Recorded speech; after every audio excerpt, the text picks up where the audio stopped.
నమస్తే అండి. మేము శ్రీ సిటీ కుబేరాలో ప్లాట్ 28 తీసుకున్నాం. సో మేము తీసుకున్న ఎక్స్పీరియన్స్ నుంచి మా రిజిస్ట్రేషన్ కూడా అయిపోయింది. సో చాలా స్మూత్గా ఉంటుంది ఇక్కడ. అంటే లైక్ మేము ఆల్రెడీ వేరే ప్లేసెస్లో కూడా తీసుకున్నాం, కానీ ఇంత స్మూత్గా వేరే వెంచర్స్లో ఎక్కడా లేదు.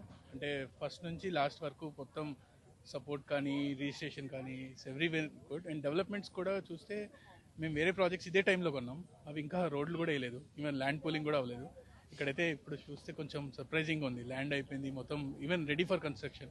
ఎప్రిషియేషన్ కూడా మంచిగా తొందరగా అవుతుంది. సో కొత్తగా తీసుకునే వాళ్ళు ఒకటే చూడాలండి. సో తొందరగా కన్స్ట్రక్ట్ చేసే వాళ్ళ దాంట్లో ఇన్వెస్ట్ చేయాలి. అంటే ఒక 4 ఏళ్ళకి 5 ఏళ్ళకి 8 ఏళ్ళకి అవుతాయి అనుకున్న వాటికన్నా తొందరగా అయితే మీకు ఏమవుతుందంటే మీరు పెట్టిన క్యాపిటల్ తొందరగా ఎప్రిషియేట్ అవుతుంది.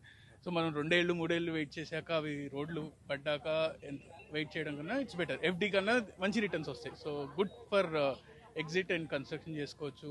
ప్లస్ ఇక్కడ విల్లాస్ కూడా కడుతున్నారు. సో బేసికల్గా ఏంటంటే మనం ఇన్వెస్ట్ చేసే వెంచర్లో విల్లాస్ ఉంటే ఏమవుతుందంటే హౌసింగ్ కల్చర్ ఆల్రెడీ డెవలప్ అయిపోయింది. సో తొందరగా మనం హౌసెస్ కట్టుకోవచ్చు, లైక్ సోషల్ లైఫ్ ఉంటుంది. ఇక్కడ మనం చాలా వెంచర్స్ చూసాం out side of the cities. So అందులో ఒక హౌస్ కూడా ఉండదు, జస్ట్ వెంచర్స్ వేసేసి ఉంటాయి. So this is a good place for investment when we have houses here. So ఎప్పుడైనా ఒక ఇన్వెస్ట్మెంట్ చేయాలంటే డెఫినెట్గా అట్లీస్ట్ ఒక హౌస్ అయినా ఉండాలి. ఇక్కడ ఆల్మోస్ట్ 50+ విల్లాస్ ఉన్నాయి. సో అందుకే బాగా అప్రిషియేట్ అవుతుంది అని అనుకుంటున్నాం. సో మార్చ్ తర్వాత వెస్ట్ బైపాస్ ఓపెన్ అయిపోతుంది. ఐ థింక్ మేము ఒక అట్లీస్ట్ 20% పైన అప్రిషియేట్ అవుతుందని ఎక్స్పెక్ట్ చేస్తాం.